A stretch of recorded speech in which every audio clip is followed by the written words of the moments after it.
The Fukushima catastrophe continues. It goes on, it continues, it goes on.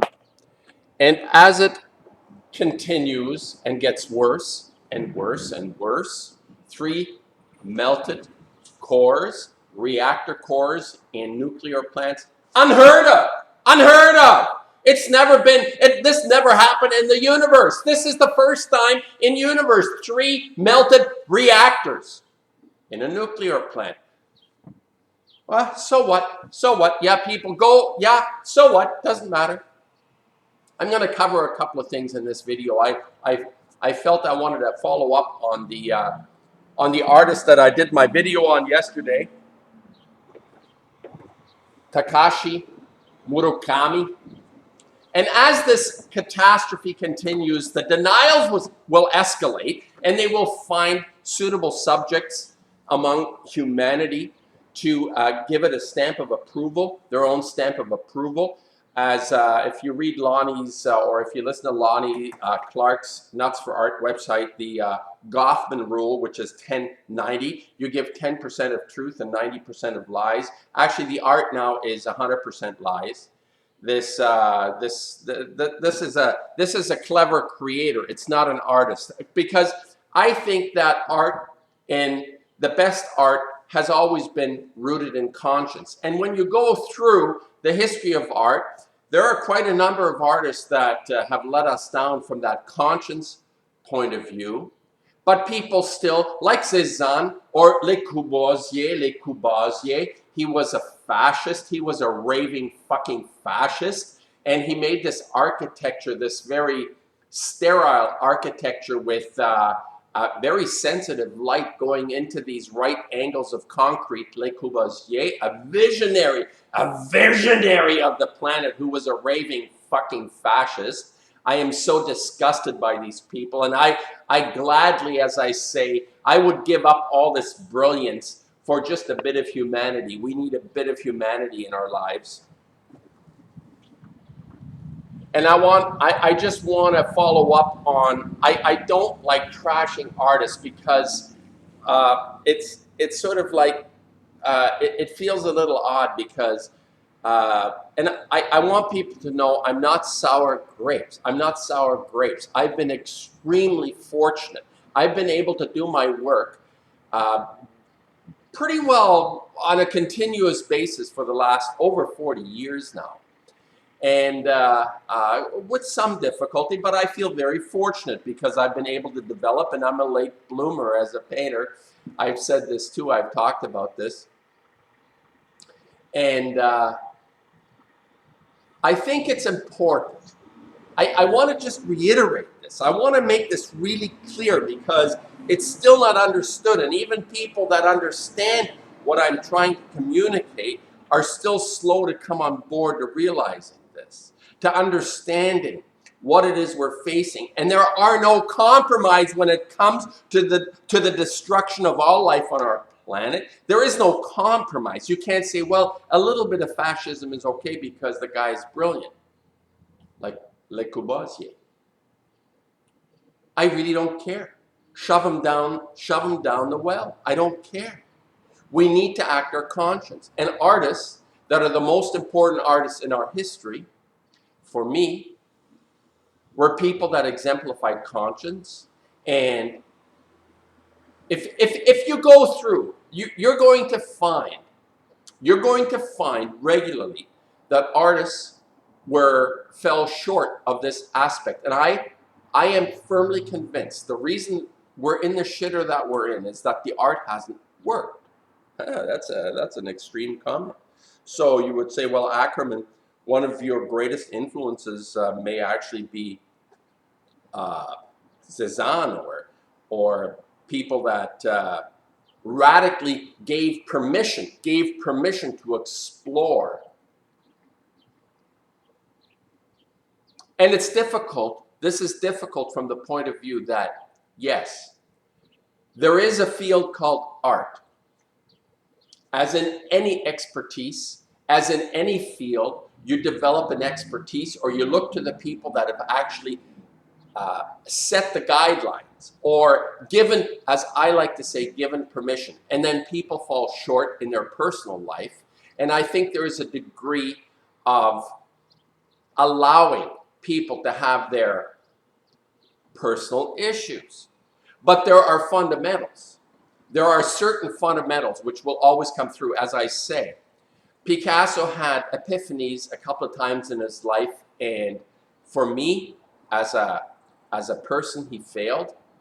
He did overcome himself in Guernica, and even Demoiselle, and the whole argument about Cubism and Braque and Picasso. Braque, I think, was an incredibly solid, composed, mindful artist. A much more, I would say, an artist that I feel more attracted to than somebody like Picasso in terms of that period, the early 1900s. Picasso stepped out with Guernica, as I said, the way Goya stepped out with his Disasters of War etchings. And what I want to say, and people need to make up their own mind on this, I think this is something very personal. But the bottom line is that there cannot be any compromises on this idea that if we're facing the annihilation that I believe we're facing with Fukushima and the nuclear criminal syndicate, it is a criminal syndicate. It's not an industry, it's a syndicate. It's a criminal syndicate because it's neither clean, cheap, or safe. We've seen this, but nonetheless, they continue to propagate their lies and are getting away with it. People are on board, and this is what syndicates do. They convince people, like Al Capone.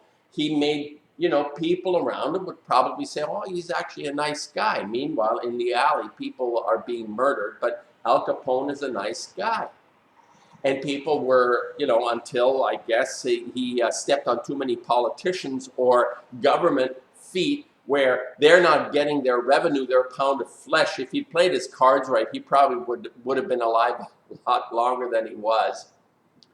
And I think it's important, what I want to reiterate as a painter, what I understand about making the work that I do, that it is very important to tie the work that we do as artists, as important artists. I'm not talking about decorators like this Takashi guy.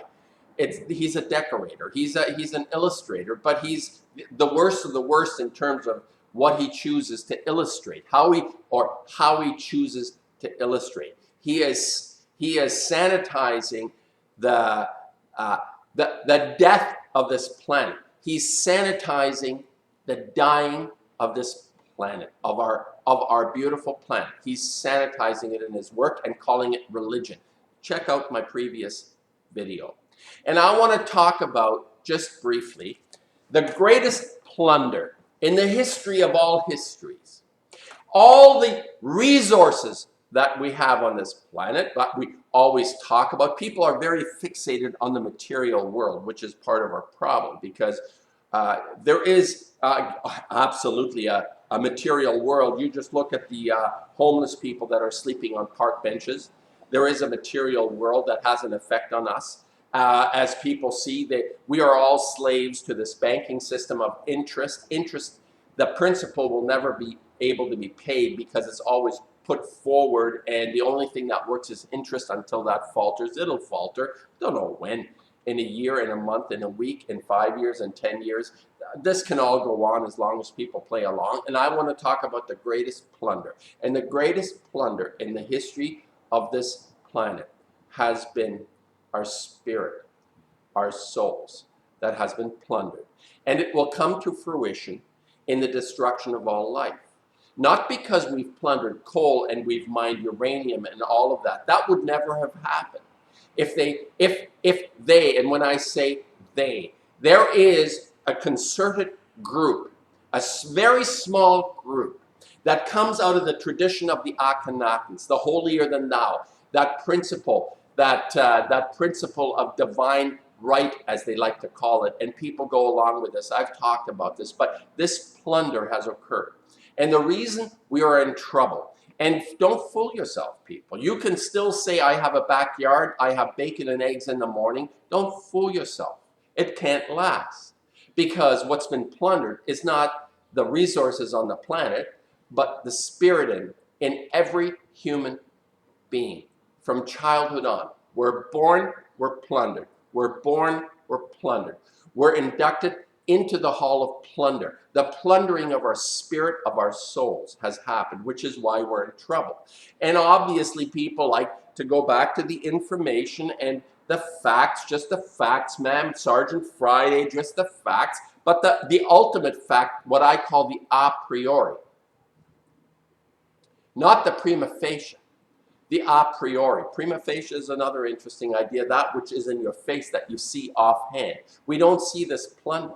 Well, unless you're sensitive, you don't see this plunder, the plunder of our spirit. Because people are not allowed to come to fruition, that flower that comes forth, that flower in all of us, that is squelched, that is not allowed to thrive. What is allowed to thrive are the spirits that have been plundered. And a lot of spirits that have been plundered give up. They just kind of lie down. I'm not lying down. I know people that don't lie down. I'm associated with people of incredible integrity and conscience, like Blanche, Lonnie Clark. There are people out there that have, and my neighbor, he was a simple farmer. He had a conscience. He acted his conscience. He did the right thing. Hey, well, you know, we falter occasionally. And it's a choice. I don't know how this works. I think some people are more susceptible to this plunder than others. But we've been plundered, our spirit has been plundered, and that's why we're in trouble. And unless we recover this part in ourselves, we're done for, we're finished. Is it another 100 years or 50 years or 5 years? We need to recover this part in ourselves that lets us bloom. We need to bloom. And I am totally averse to the idea of too many people on this planet. We don't have enough people on this planet. Well, let me put it this way. We don't have enough people that carry this spirit. And each newborn is a potential spirit, an ally for me. So I don't see this narrative of the planet is being destroyed because there's too many of us. There aren't too many of us. We've allowed ourselves to be plundered of the essence within ourselves, the spirit within ourselves, to live with the uncertainty of what that means. We need to be able to live with the uncertainty of the spirit, of this feeling. And there are pressures all the time. We're being pressured with debts and payments and a lot of normal day-to-day. We need to survive. We need to eat. We need to have all the things that are essential. But as soon as they're established, people, as soon as that part is established, we need to step out.